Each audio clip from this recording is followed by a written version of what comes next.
Welcome to Ric Drasin Live. Yes, I am wearing glasses. These are like custom made from a very good friend of mine who was a pro wrestler and actor, and all the way down the road. I'm going to introduce him in a minute, but these glasses are really unique. Got them from Riddle, and every time I interview him, he lets me wear them for a brief second. But now I will remove them. Oh, here we are, and I can see what's going on. Today, I have a very good guest. He's been a friend of mine for many, many, many years. I used to watch him wrestling when I was a kid. You lie, you lie, you lie. And his name is Riddle, and he got into the age of pro wrestling at the age of 20, and he made a name for himself wrestling all the greats, and I remember all the guys he did wrestle, and to this day, he's still doing shows, and he's very, very good at it, but he's also been a Hollywood agent, he's been an actor, and he's a publicist. He's in the entertainment business. He's done just about everything. He's very well talented, very well spoken, and he's my good friend, and I'm proud to have Riddle, Mr. Wonderful himself. Oh, in that case. Oh, okay, we got a double one going on there. Hello, Rock.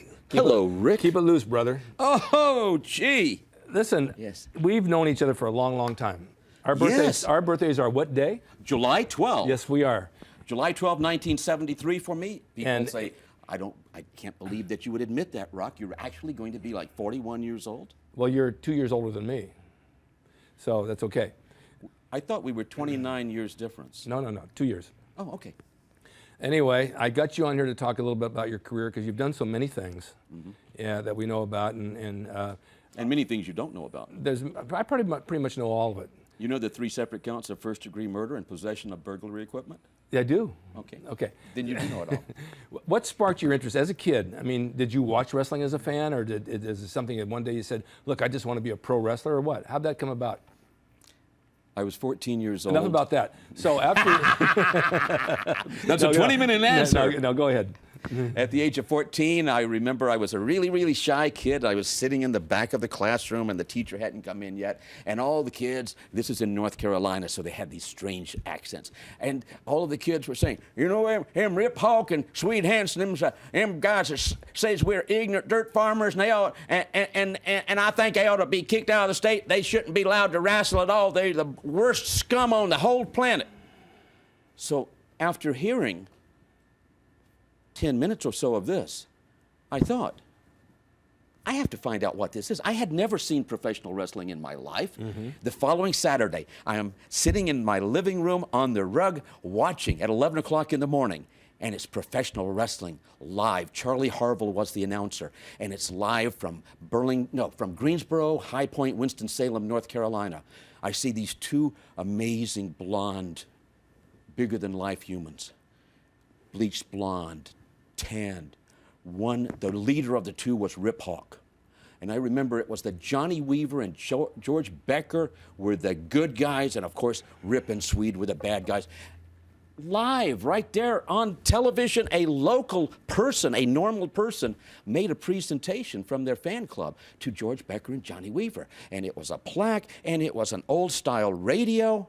And Rip said, that's really nice, what you got there, Weaver and Becker. You got a fan club and stuff. Could I see your gift?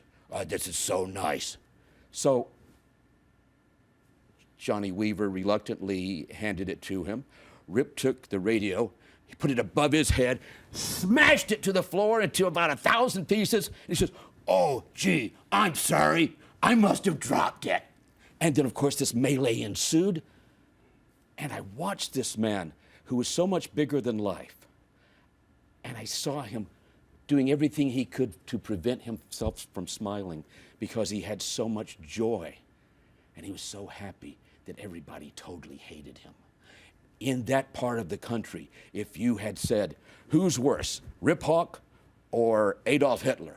They'd say, Rip Hawk. I said, oh, that's how much he was hated. Is this what inspired you? This is what inspired me. I said, my gosh, finally, here's someone who is cocky, condescending, and arrogant. Finally, I have a role model. I started a fan club for them. That's how it all started. I remember you telling me this, but you had to begin training somewhere. How did you train to become a wrestler? Okay. Before that, and I will answer that in a moment, but as I'm talking with Rip Hawk, and I formed a fan club, and then Rip said to me, as I am standing there, skinny, 128 pounds, looking at him, up at him, and he says, so kid, what do you want to do when you grow up? I said, well, sir, I'm not sure. He says, you want to be a wrestler, kid? I said, well, sir, I'm not sure. He says, you think you can do it? I weighed 128 pounds. I said, well, sir, he says, I think you can do it. One of the greatest professional wrestlers of all time looked me directly in the eye and says, kid, you can do it. And there was no one in the business who was more of an expert than he was. I decided on my 16th birthday that I would make that come to pass, that I would become a professional wrestler. Everyone said, no, your bone structure's too small, boy. You'd have to gain 100 pounds. You ought to get yourself a job like your daddy. He's been working in the drugstore since he's 14, gonna have that house paid for in another 8 years. Heck, fire, you know, I don't know why anybody want to leave the county, boy. You got everything you want right here. So what'd you do? Come on, we have like 5 more questions to go through. Well, each question is a 20-minute No, answer. no. What got you, how'd you train for this? I trained myself. How? By watching the best of the best and emulating them.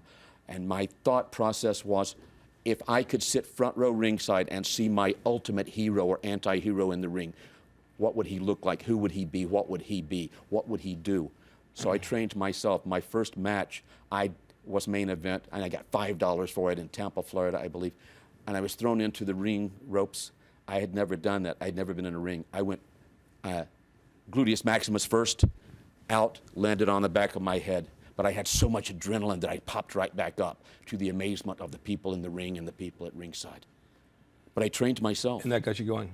Absolutely. Did you start booking shows after that on your own? I mean, you called around, you got in some areas like territories, so like with Roy Shires or with people like that? I worked for Roy Shire. Roy Shire was a great gentleman. Most people in the business tended to hate him, but I got along with him. I got along with everybody. I worked in Tennessee, out of Nashville. I worked out of Atlanta, Georgia. Worked out of Charlotte, North Carolina. Of course, I worked for Vern Gagne up in the AWA. That was wonderful. That was, in today's dollars, that's on the bottom over $200,000 a year. Yeah, they had good money up there. Really good. Where did the name Rock come from?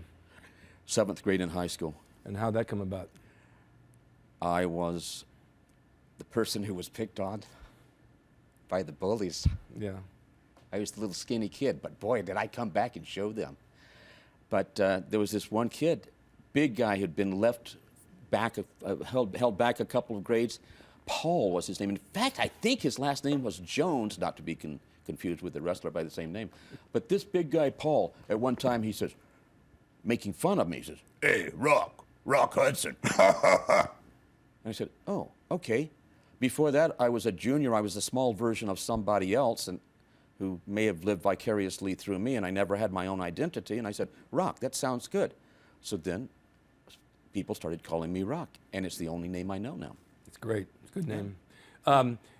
Did you work out with weights? I know you work out now. Oh, yes. Back then you started with the weights and started all that. at 16. How do you think I got this muscular coordination, definition, sex appeal? Whoa. How was your diet? You used to be able to do that too. How was my diet? Yeah. My diet was good.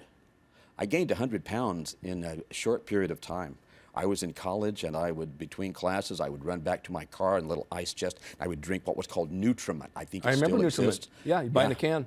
Yeah, and at the end of the day, I would get on the scale, and if I hadn't gained any weight, I would take this big gallon of milk and chug-a-lug it until I couldn't stand it anymore. I tell you, I've gained 39 pounds in 28 days. I've also lost 39 pounds in 28 days, and it is a lot more difficult to gain it than it is to lose it. It is hard to gain it. Yeah. Nutriment did help. You came to Hollywood. Yes. And you were in wrestling, and you had done the Gong Show, which we've seen. I did 7 of them. 7 of them, I know that. And you've done other things besides with film. But then you turned it around and became an agent. Is that how that went? I was a Screen Actors Guild franchise talent agent. I owned 50% of the agency, successful Beverly Hills-based talent agency for several years, until I decided to sell it. I wasn't having fun anymore. Like, if you're doing something that's not fun, then don't do it. Do something else. If this weren't fun, you wouldn't be here. I wouldn't be here. This is right. Absolutely. So I sold my half to my partner. And then you did what? You got a publicist? At that same time, I had started a marketing company. I came up with this concept for myself to market myself as an actor. I said, gee, I'm looking at dozens of people starring on television series whose talent could best be described as mediocre. They're not very good. I'm certainly no good. Why can't it be me? And it's not about, I mean, it's all in the marketing and the promotion and the PR and the networking and that kind of thing. Sure. So I just looked at myself as a product and said, okay, it's an inferior product. I'm going to be competing in a sea of vastly superior product, but no one buys the best products. We buy the products that are marketed the best. So I simply marketed myself. Actors don't do that, except for the highly successful ones. Yeah, that's what it's all about, putting it out there to sell it. Absolutely. Do you still do acting? I turn down 2 to 3 offers per month just because I don't have the time. I don't have it in my blood. As a publicist, I work with 40 absolutely amazing people. And I hand the work over to them, of course, and get them on the red carpets and that kind of thing. And of course, you know, Ric Drasin, that you could have the greatest Hollywood publicist alive today. I'll say one of, so I don't alienate any friends out there. Yes, here you are. And now you should say, right here, live on television, yes, Rock, I will pay you whatever you ask to be my publicist. Just go ahead. I will do this at a later date. You know, you get to a point with acting where when it's new to you and you go out and you do the jobs, and you enjoy it, and people still go and they go and they go. And I get to a point now where I don't even want to go anymore because I'm doing other stuff like this that I enjoy a whole lot more. Yeah. The acting roles that come through aren't the greatest. And now, the way the economy is, the money's not the greatest anymore. That is sometimes true. Yeah. And there's still a lot of money to be made. It's just like the professional wrestling business. There are a lot of people who have to have a regular job in order to do their habit of professional wrestling. And there are professional wrestlers who make multiple 7 figures annually. All right, we have like 3 minutes left, and I want to ask you a question. This is really important. Okay. Someone's going to contact you today. Let's say they're going to contact you to become an actor. They just moved out here from somewhere. What's the best advice you can give them? My initial thought is to say, don't do it. Okay. My second thought is, if it is a passion for you, if it's something that you cannot not do, then by all means, don't let anyone steal your dreams. No one can unless you hand your dreams to that person. And yes, you can have it all. We work with experienced actors. Doesn't mean you should not contact us. Doesn't mean you shouldn't go to HollywoodSuccess.com. For success in Hollywood, it's Hollywood Success. Say it with me. HollywoodSuccess.com. That's right. Yes, and if I didn't mention HollywoodSuccess.com, I should probably say HollywoodSuccess.com at least once, because for the best talent in the world, it's HollywoodSuccess.com. We do seminars. I have some of those on videotape, or on video, I should say. Boy, that's an old slip. Can we insert something else there? Yes, we have some of those digitally mastered, and some of those are on the website. You can take a look at the website. Send me an email, that kind of thing, and mention Ric Drasin live, and I'll talk with you on the phone. Of course, otherwise they won't. How many more years do you plan on putting into wrestling, actually going into the ring? I was talking to a very good friend of mine, a person who's watched me wrestle for 30 years, and I said to her, I think I'm going to do it for 5 more years. She looked me directly in the eyes, and she says, you'll never stop.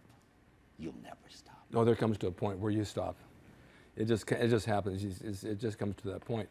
Now, people want to find you on the internet. How old were you when you stopped? Well, you do other things with wrestling. I want to see how many years I have left.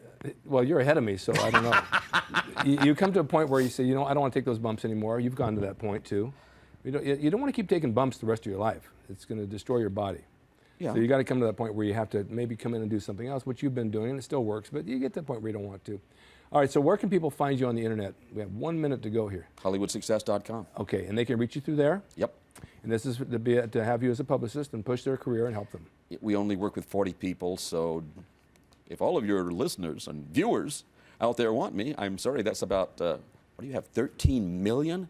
That's about 13 million too many. Okay, at least we know you're available. Oh, it depends. Thank you. I'm flattered, and I'm in a committed relationship. All right, that listen, relationship is with me. I'm really glad that you're here, and I have to say one thing. I have a book out that a lot of the wrestlers could use, a lot of the bodybuilders can use. It's called Bodybuilding for Dumbbells. It's based on the experiences that I've had in the 70s with pretty much the training and diet and how to build your body up. Like you said, gain weight, lose body fat, and put it together. It's on the internet, RicDrasin.com. It sells for $10 download. You can find it there.